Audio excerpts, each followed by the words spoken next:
Hyderabad gadget लागू केल्यानंतर तुम्ही शिफारसी सांगितलं होतं सरकारला त्यावेळेस. नाही, माझ्या कालावधीमध्ये हैदराबाद गॅझेटचा विषय आला नव्हता, तो नंतर आला.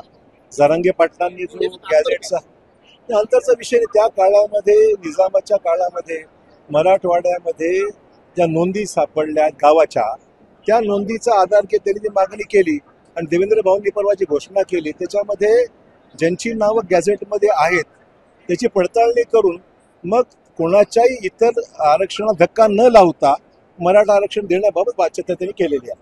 त्यामुळे कोणाचं आरक्षण इतर समाजाचं डिस्टर्ब होणार नाही आणि आरक्षणाच्या बाबतीमध्ये प्रोसिजर फॉलो करून करा असं भूमिका आहे शासनाची. विशेष नेते आक्रमक आहेत, आपल्या माहितीच्या घटक पक्षाचे नेते आक्रमक आहेत.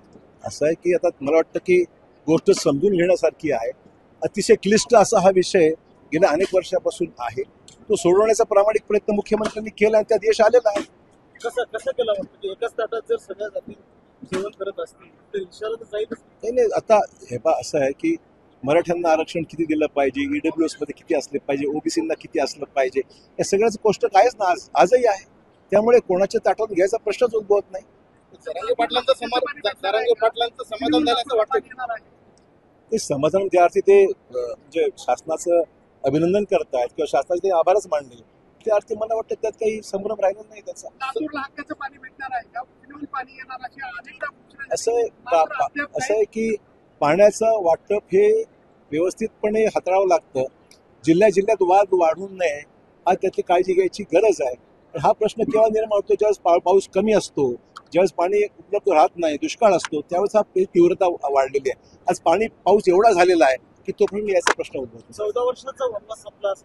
हो ना, मी 2010 मध्ये निष्कारण माझ्यावर खोटे आरोप करून मला पायउतार करण्यात आलेलं होतं.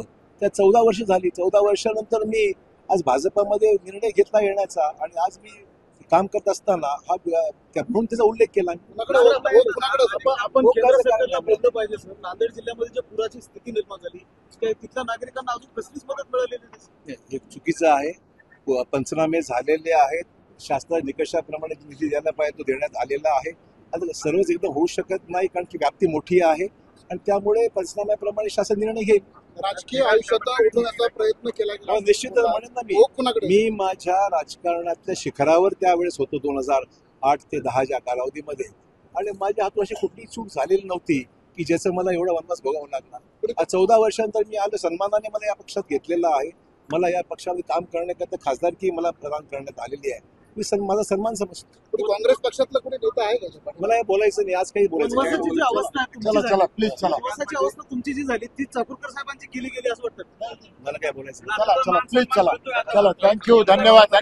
सर्वांनी